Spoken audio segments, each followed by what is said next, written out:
You're swimming in the ocean when something brushes your leg. When the tingling sets in, you realize you've been stung by a jellyfish. How do these beautiful gelatinous creatures pack such a painful punch? Jellyfish are soft because they are 95% water and are mostly made of a translucent gel-like substance called mesoglea.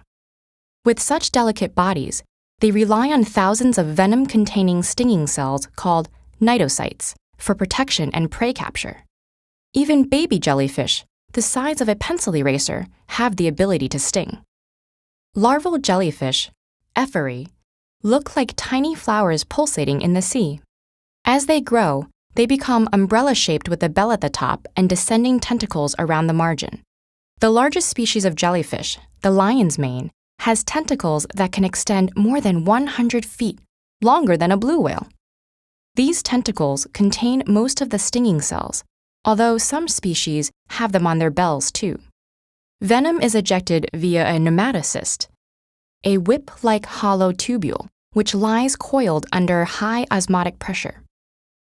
When mechanical or chemical stimuli activate an external trigger, the lid of the cell pops open and seawater rushes in.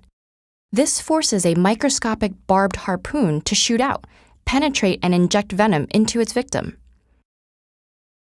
Nematocyst discharge can occur in less than a millionth of a second, making it one of nature's fastest biomechanical processes. Nematocysts can continue to fire even after a jellyfish has died, so it's important to remove lingering tentacles stuck to the skin. Rinsing with vinegar will usually render undischarged nematocysts inactive. Seawater can also help remove residual nematocysts, but don't use fresh water, because any change in salt balance alters the osmotic pressure outside of the cnidocyte and will trigger the nematocyst to fire. That's why urinating on the affected area, a common folk remedy, may do more harm than good depending on the composition of the urine. Most jellyfish stings are a painful nuisance, but some can be deadly.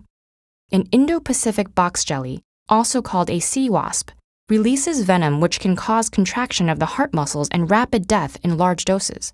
There's an antivenom, but the venom is fast-acting, so you need immediate medical intervention.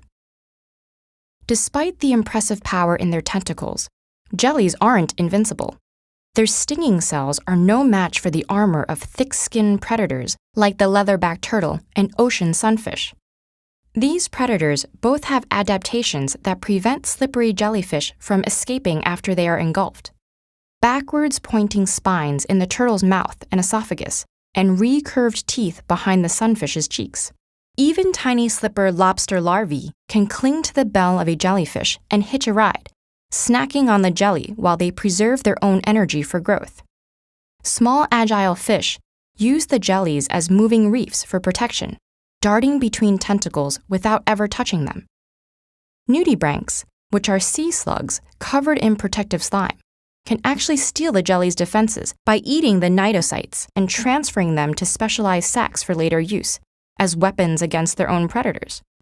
Even humans might benefit from the sting of a jellyfish one day. Scientists are working on manipulating cnidocytes to deliver medicine with nematocysts rarely 3% of the size of a typical syringe needle.